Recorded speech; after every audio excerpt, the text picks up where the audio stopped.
How the hell did this get here in the first place? My dad and I were riding our motorcycles and I just had the camera in my backpack. I remember him saying, we're gonna go up to this old abandoned mine. It was like 3,000 feet above the valley, so I was just dumbfounded with how they got all this super heavy machinery up the side of this really steep mountain. Documenting the things that are like unseen or don't make a lot of sense. Those were my first photographs. I think about the past like a half-finished puzzle. By looking at like a photograph from your childhood, you're able to like put some of the pieces back together.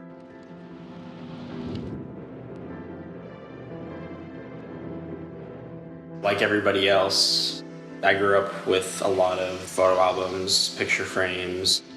So I would just comb through all these albums and I realized that, they're not great pictures, but they are meaningful.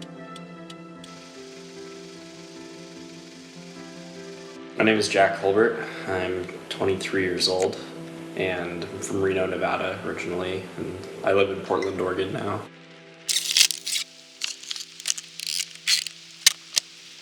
Once I found photography, that became my everything. I stopped doing everything else and that just kind of consumed me.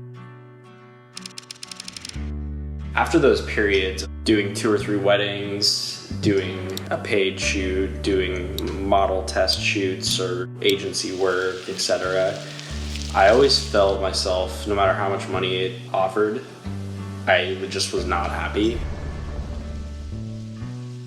I like to work at my own pace, and that's when film kind of stepped back into my life.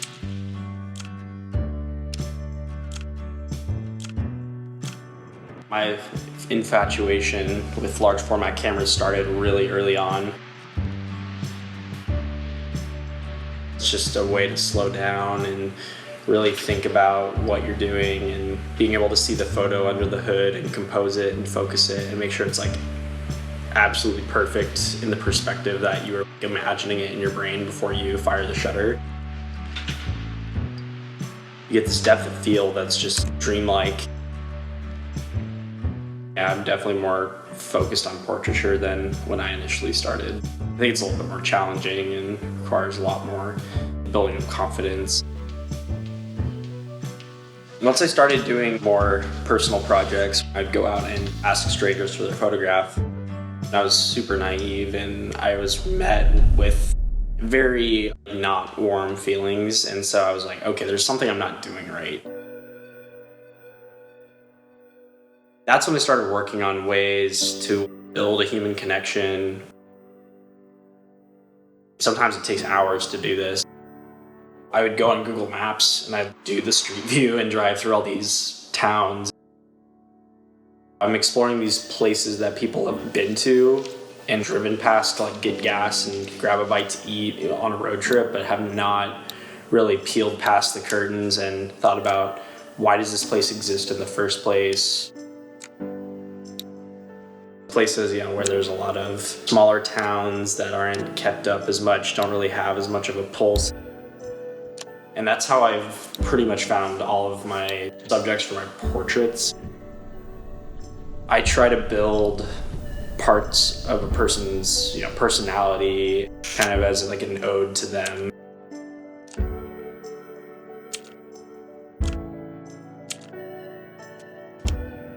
Kind of 2 major reasons people are living in these places that I love to explore. It's either because they're born there and all they have is their family, and then there's the people that are running away from something. This is my buddy Joe. Joe lives on the Oregon-Nevada border. He claims to be a shaman and owns one of the oldest brothels in the state of Nevada. Actually, half of this photo, since his office is right on the Oregon-Nevada border, like literally half the building is in Oregon, half is in Nevada. This photo I got split right between the 2 states. So it usually just starts with starting a conversation, and then eventually that can turn into multiple hours of conversation. By that time, you usually make a new friend and you build up enough rapport to make a photograph.